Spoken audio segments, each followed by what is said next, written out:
कब महफूज होंगी बेटियां? न वो घर में सुरक्षित हैं न घर के बाहर। बिहार के मुजफ्फरपुर में एक मनचले ने घर में घुसकर एक लड़की से दुष्कर्म की कोशिश की और जब वो नाकाम रह गया तो उसे जिंदा जला दिया। पीड़ित परिवार का कहना है कि बीते 3 साल से वो पुलिस थाने के चक्कर काट रहे हैं, लेकिन फरियाद उनकी सुनी नहीं गई और अब उनकी बेटी मौत की दहलीज पर है। ये परिवार अब सवाल पूछ रहा है कि आखिर कब सुरक्षित होंगी बेटियां?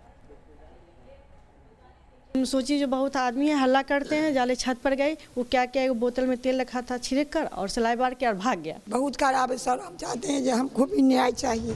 ये बिहार के मुजफ्फरपुर की उस बेटी की मां और बहन के दर्द है जिसको एक दरिंदे ने दुष्कर्म की कोशिश में नाकाम रहने पर आग के हवाले कर दिया और अब वो जिंदगी की जंग लड़ रही है। 3 साल के अंदर 5 बार शिकायत की, लेकिन यहाँ पर हमको पुलिस शिकायत दर्ज नहीं की। मेरे पिताजी के पास संदेश लिखा कि आपके बेटा को बोलिए सब नहीं करने का, सब गलत बात। तो उसके पिताजी बोले कि मेरा बेटा जो मतलब करना है करेगा, आपको मतलब जो करना है कीजिए। ये बेबसी उस परिवार की है जो समाज से लेकर थाने तक बेटी को इंसाफ दिलाने की दौड़ लगाता रहा। ये वो बेबसी है जब पुलिस के सुस्त रवैये से एक आरोपी को मनमानी की शह मिल जाती है और एक बेटी को जलाकर मार डालने की साजिश की मूक गवाह बनती है। और अब मुजफ्फरपुर का ये परिवार यही पूछ रहा है कि इंसाफ की लड़ाई में आखिर कब तक चलेगी बेटी। साजिश के तहत सर जलने के बाद मेरी बहन के ऊपर सर पानी डाला गया और सर वो लड़का का सर हाथ भी जला हुआ है सर। मुजफ्फरपुर की इस बेटी की बेबसी को समझिए। वारदात का आरोपी उससे लगातार 3 सालों से छेड़खानी करता रहा था। परिवार वालों ने इसकी बार बार शिकायत भी की, लेकिन पुलिस ने सुध नहीं ली तो आरोपी का हौसला और भी बुलंद होता चला गया। वारदात के दिन लड़की घर में अकेली थी और आरोप है कि मौके का फायदा उठाकर आरोपी ने लड़की से बलात्कार की कोशिश की। जब लड़की खुद के बचाव में चीखती हुई छत पर भागी तो इस दरिंदे ने उस पर मिट्टी का तेल छिड़क कर जिंदा जला दिया। सर थोड़ा बदमाश टाइप का है सर, तो वो देखी तो डर के अंदर चली गई सर। उसके बाद सर वो ऊपर गया और मेरी बहन और उसमें नोक-झोंक हो रहा था, जैसा मेरी मतलब भगिनी बता रही है सर। उसके बाद सुनी ऊपर से धम धम का आवाज़ आ रहा था और मतलब नीचे वो लड़का बैठा हुआ था सर। और उसका ये जो पाम से था सर वो जला हुआ था सर। और उसके बाद सर फ़ोन करके सर वो हम लोग कोई नहीं थे सर, अपना गाड़ी में वो खुद सर उसके जो कॉन्टेक्ट में हॉस्पिटल था, जो हॉस्पिटल में उसका मतलब अति था सर प्रभाव, वैसा हॉस्पिटल में डाला सर। और उसमें सर एक भी पेशेंट नहीं था सर, एक मेरी बहन थी बस। उस दिन अपनी बेटी से हैवानियत की खबर सुनकर परिवार भी भागा भागा घर पहुंचा था और पीड़ित को SKMCH अस्पताल ले गया, लेकिन आज भी उसकी हालत गंभीर बनी हुई है। पीड़िता की स्थिति गंभीर है, लगभग 80% उनका बर्न है और हम लोग के हिसाब से जितना ज़्यादा बर्न होता है मौत की संभावना उतनी ही बढ़ जाती है। बेटी के साथ हुई इस दरिंदगी को लेकर पीड़ित परिवार उस पुलिस प्रशासन से इंसाफ की फरियाद कर रहा है जिसके पास वो बीते 3 साल से शिकायत लेकर दौड़ते रहे, लेकिन पुलिस की कान पर जूं तक नहीं रेंगी। हमको बार बार धमकी दे रहा था मेरी लड़की को, तुम्हारी मम्मी को मर्डर कर देंगे, भाई को मर्डर कर देंगे, इतना डराई के पीछे पड़ा हुआ था जी 3 साल से। उनके पापा को कहने गए, तुम मेरे सामने नहीं आए, कहे जो मेरे बेटा करता है वो ठीक, सब ठीक है। अब जब देश की एक बेटी जिंदगी और मौत से जूझ रही है तो पुलिस ने आरोपी को आनन फानन में गिरफ्तार कर लिया है और पुलिस जांच के बाद सख्त कार्रवाई का भरोसा भी दे रही है। उसकी मां के बयान पर प्राथमिकी दर्ज की गई है एक व्यक्ति के खिलाफ, उस अभियुक्त को भी गिरफ्तार कर लिया गया है। सर बातचीत हुई है? हाँ, उसकी मां से बातचीत हुई है तो उसकी मां ने विस्तार से बताया है क्या क्या घटना हुई, उस वक्त वो कहाँ थी और उसने कल प्राथमिकी दर्ज की है, उसमें एक व्यक्ति को नामजद किया है, उस अभियुक्त को भी गिरफ्तार कर दिया गया। इससे पूर्व भी उसकी मां गई थी थाने पे, शिकायत की बात 5 बार नहीं लेने की बात सामने आ रही है। तो अगर ऐसी बात है तो उस संबंध में भी जांच की जाएगी। ये बात अलग है कि अगर पुलिस भरोसा दिलाने की जगह कार्रवाई भी कर लेती तो देश की एक बेटी महफूज रहती। पूरे देश में अपनी बेटियों के महफूज रहने का भरोसा पुख्ता रहता।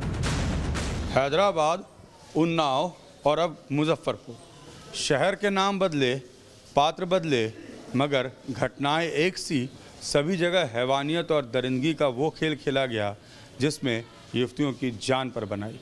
फिलहाल मुजफ्फरपुर में जो कुछ हुआ इसने एक बार फिर से पूरे प्रशासनिक व्यवस्था पर सवाल उठाया है और सवाल बार बार ये कि आखिर हमारे देश में बेटियां महफूज कैसे। वीडियो जर्नलिस्ट सतेंद्र के साथ Rajneesh Sinha, news nation, Muzaffarpur.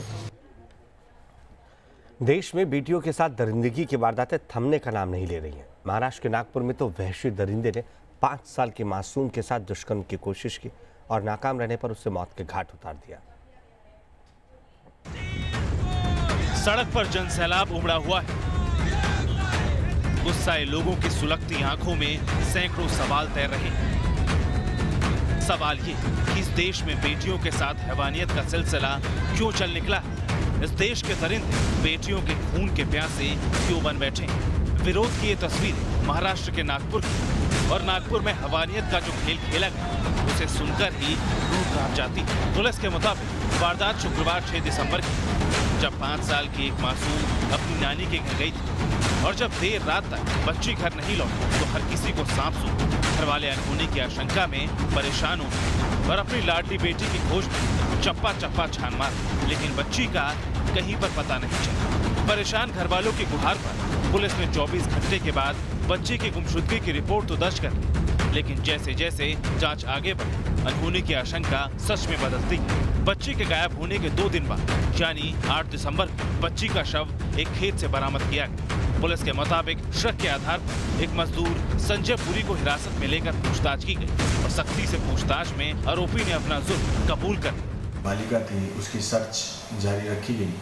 Search के दौरान 8 तारीख को उसका मृत शरीर एक खेत में मिला और एक आरोपी को हमने हिरासत में लिया है। एफआईआर था, उसमें अन्य सेक्शन भी लगाए गए हैं जिसमें 302, 376 POCSO schedule tribe prevention of atrocities act के अंतर्गत सेक्शंस बनाए गए। मासूम से हुई इस दरिंदगी की खबर सामने आते लोगों का गुस्सा फूट पड़ा। वारदात के खिलाफ लोग सड़क पर उतर गए। लोग सवाल उठा रहे हैं कि आखिर इस देश में अपराधी इतने बेखौफ क्यों और क्या 5 साल की मासूम को पुलिस न्याय दिला पाएगी? शर्मसार करने लायक घटना हुई है ये। हम लोग पूरे कलमेश्वर नगर के लोग, कलमेश्वर तालुका के लोग पूरी डिमांड करते हैं कि आरोपियों का सख्त से सख्त कार्रवाई होनी चाहिए। और जैसा हैदराबाद कांड हुआ है, उन्नाव कांड हुआ, पूरे भारत देश के अंदर ऐसे कांड हो रहे हैं और हमारी गवर्नमेंट इसके ऊपर सख्त एक्शन नहीं ले रहे हैं। क्या बोलते हैं, स्ट्राइक फोर्स होना चाहिए और एक्शन होना चाहिए उसके ऊपर। आरोपी को फास्ट ट्रैक कोर्ट में जल्द से जल्द उसका निर्णय होना चाहिए और उसको 10 दिन के अंदर फांसी होना चाहिए किसी हालत में, या फिर उसको हैदराबाद जो पैटर्न हुआ वो होना चाहिए। ये हाल तब जब हैदराबाद की घटना के बाद पूरे देश की पुलिस खुद को चुस्त बता रही। खासतौर पर नागपुर पुलिस ने दामिनी पथक कार्यक्रम की शुरुआत करके रात 9 बजे से सुबह 5 बजे तक महिलाओं को सुरक्षित घर छोड़ने का दावा कर रही।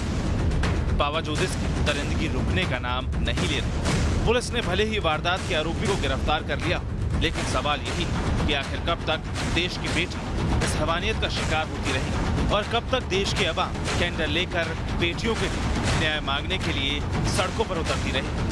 Team news nation. तो हिंदुस्तान में आधी आबादी कब सुरक्षित होगी? उन्नाव गैंगरेप का मामला अभी भी शांत नहीं हुआ है और रविवार को उत्तर प्रदेश की राजधानी लखनऊ में नाबालिग के साथ दुष्कर्म का मामला सामने आया। यहाँ बेखौफ मनचले ने घर में घुसकर हैवानियत को अंजाम दिया। बेटियों से कब तक हैवानियत? हकीकत से कोसों दूर महिला सुरक्षा के दावे। उन्नाव के बाद लखनऊ में दरिंदगी की शिकार हुई बेटी। बेखौफ मनचले ने घर में घुसकर नाबालिग से किया दुष्कर्म। बेबस बेटी से दुष्कर्म की ये वारदात उत्तर प्रदेश की राजधानी लखनऊ के मड़ियावन थाना क्षेत्र की है। यहाँ शनिवार को एक गांव में मनचले पड़ोसी ने घर में अकेला देख नाबालिग से छेड़छाड़ शुरू कर दी। विरोध और शोर मचाने की कोशिश करने पर आरोपी ने उसके माता पिता की हत्या करने की धमकी दे दी। धमकी देकर आरोपी ने नाबालिग के साथ रेप किया। इससे आहत पीड़िता ने कीटनाशक पीकर जान देने की कोशिश की और उसे गंभीर हालत में KJMU के ट्रॉमा सेंटर में भर्ती करवाया गया। देर रात होश आने पर किशोरी ने डॉक्टरों को कीटनाशक पीने की वजह बताई। पीड़िता की आपबीती सुनकर पिता सदमे में आ गए। रेप की बात सुनकर डॉक्टरों ने पुलिस को सूचना दी। फिर पीड़िता की पिता की तहरीर पर पुलिस ने आरोपी युवक को गिरफ्तार कर लिया। पीड़िता ने अपने ही गांव के एक युवक पर आरोप लगाया है और पीड़िता के आरोपों के दृष्टिगत युवक को गिरफ्तार कर लिया गया है और गिरफ्तार करके न्यायिक हिरासत में भेजा जा रहा है। अन्य सारी चीजें विवेचना के क्रम में आगे स्पष्ट होंगी। बताया जा रहा है कि दुष्कर्म का ये आरोपी पेशे से मिस्त्री है। ये शादीशुदा होने के साथ ही 3 बच्चों का पिता भी है। बताया जा रहा है कि वारदात के वक्त पीड़िता का पिता खेत पर गया हुआ था, जबकि उसकी मुखबधिर मां छत पर थी। तभी मौका पाकर आरोपी घर में घुस आया।